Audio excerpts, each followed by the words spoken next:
इतने विशाल और अनंत ब्रह्मांड की रचना कैसे हुई? कैसे ईश्वर ने बनाया है? क्या ये बिग बैंग की वजह से बना है? हमारे पास बहुत से तत्व हैं। अगर हम इसे तथ्यों के आधार पर कहें तो बिग बैंग की बात सही लगती है, परंतु अगर यह कहा जाए कि इस असीम और अनंत ब्रह्मांड के पीछे एक ऊर्जा या बुद्धि का हाथ है तो इस बात से भी नकारा नहीं जा सकता। आइए जानने की कोशिश करते हैं कि ब्रह्मांड की रचना कैसे हुई और इसके पीछे विज्ञान के तर्क क्या हैं। आप ब्रह्मांड की रचना के पीछे का विज्ञान जानते हैं। दुनिया भर के धर्म अपनी अपनी व्याख्याएं देते रहे हैं, जिन्हें आमतौर पर एक खास मकसद से सुनाया जाता है। जरूरी नहीं है कि उसे सही आंकड़ों के रूप में प्रस्तुत किया जाए, बल्कि उसे एक खास इरादे के साथ बताया जाता है। विज्ञान का कहना है कि एक बिग बैंग यानी एक बहुत बड़ा धमाका हुआ और धुंधली गैसें ठोस होती गई, फिर एक ब्रह्मांड की रचना हुई। यह तथ्य के आधार पर सही हो सकता है और हम इसे सही मानते भी हैं, क्योंकि विज्ञान हमेशा एविडेंस पर विश्वास करता है। अगर हम तथ्य के आधार पर इसे देखें तो तथ्य के आधार पर बिग बैंग की थ्योरी सत्य है। कोई और कहता है कि ईश्वर ने सारा ब्रह्मांड बनाया, जो तथ्य नहीं है मगर सत्य है। जब हम कहते हैं कि ईश्वर ने ब्रह्मांड की रचना की तो पहला सवाल यह आता है कि ईश्वर के बारे में हमारी धारणा क्या है। हमारे दिमाग में ईश्वर का ख्याल कैसे आया? हमने ईश्वर का आविष्कार क्यों किया? सिर्फ इसलिए क्योंकि हमारे पास ब्रह्मांड के निर्माण के लिए कोई स्पष्टीकरण नहीं था। तो आखिर जो सारा ब्रह्मांड हम देख रहे हैं उसे किसने बनाया होगा? इसका सबसे सरल स्पष्टीकरण यह है कि दुनिया से परे कोई चीज है जिसने इस ब्रह्मांड को बनाया है। आपने और मैंने इस धरती को तो बनाया नहीं, ये बिल्कुल स्पष्ट है। फिर इसे बनाया किसने? क्योंकि हम इंसान हैं तो हमने यह सोच लिया कि वह कोई बहुत बड़ा इंसान होगा। अगर आप कोई जानवर होते तो आपको लगता है कि उसके पीछे किसी बहुत बड़े जानवर का हाथ होगा। क्योंकि आप खुद मनुष्य हैं, इसलिए आप ईश्वर को एक मनुष्य के रूप में देखते हैं। ऐसा ही होता है ना हमारे साथ।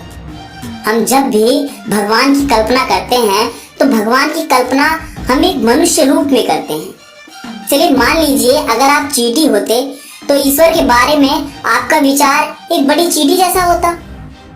तो कहीं ना कहीं यह आधार तो सत्य है कि इस ब्रह्मांड की रचना ईश्वर ने की है।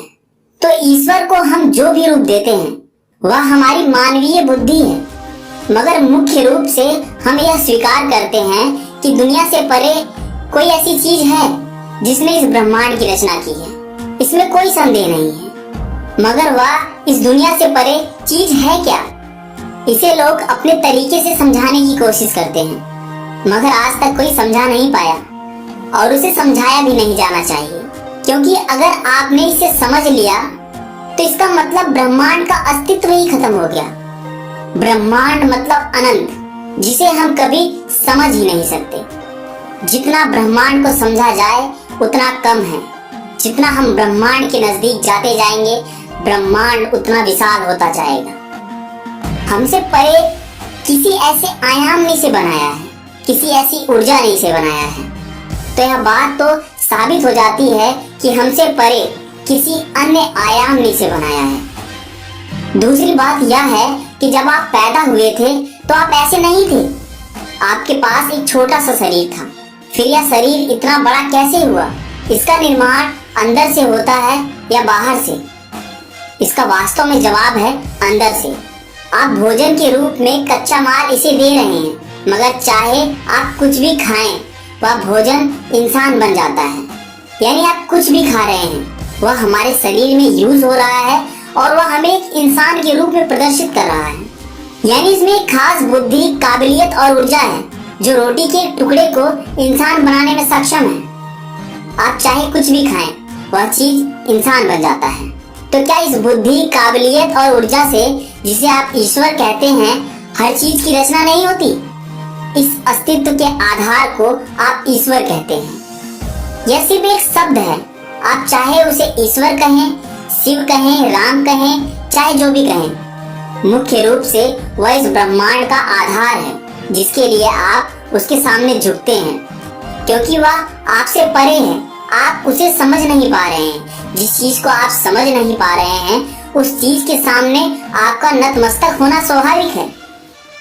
अगर हम इसे एक दूसरे तर्क के हिसाब से समझें कि ब्रह्मांड का जो आधार है वह इंसान में ही है, तो एक सवाल आ जाता है, तो क्या वह ब्रह्मांड अभी भी आपके अंदर सक्रिय है? आपके शरीर के अंदर आपका लीवर जो काम कर रहा है, क्या उसे आप चला रहे हैं या कोई और चीज उसे चला रही है? जिस ऊर्जा ने इसे बनाया वही इसे चला रही है, आप नहीं। तो ब्रह्मांड का जो आधार है वह यही है।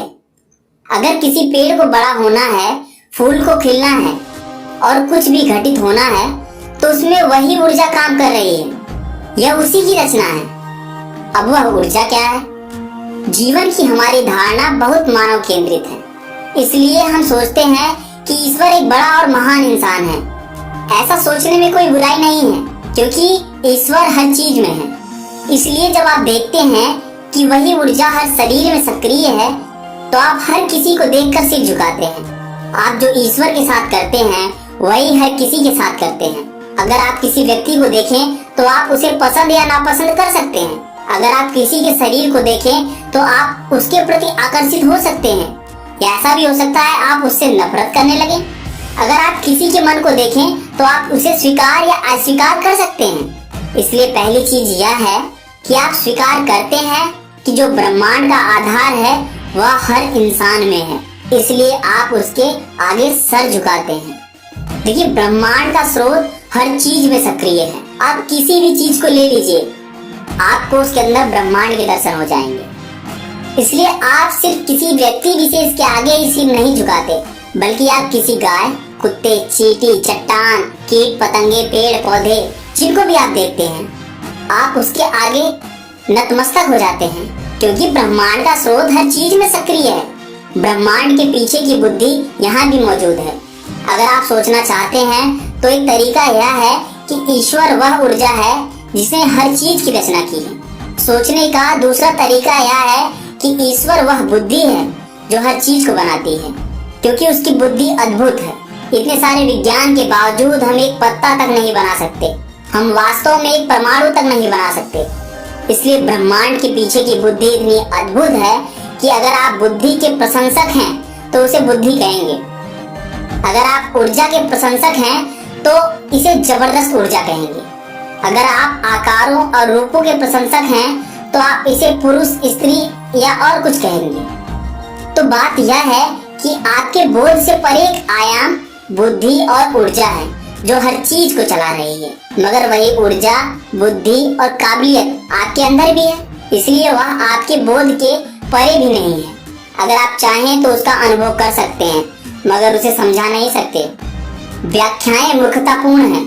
व्याख्याएं और दलीलें अपने अहम को संतुष्ट करने के लिए होती हैं, मगर उसका अनुभव करने में हर इंसान सक्षम है। यानी जो लोग ये दलीलें दे रहे हैं कि ब्रह्मांड का निर्माण इस प्रकार हुआ है, तो यहाँ आपको यह जान लेना आवश्यक है कि ब्रह्मांड का निर्माण किसी दूसरे आयाम की ऊर्जा से हुआ है, और यह ब्रह्मांड इतना जटिल है जिसे समझ पाना मुश्किल ही नहीं, नामुमकिन है। तो यह कहना सर्वथा सत्य होगा कि इस ब्रह्मांड की रचना ऊर्जा से हुई है।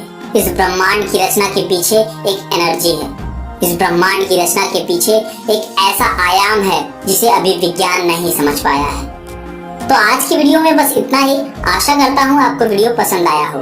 पसंद आया है तो लाइक करें, शेयर करें और हाँ, चैनल को सब्सक्राइब करना ना भूलें। मिलते हैं अगले वीडियो में, तब तक के लिए नमस्कार।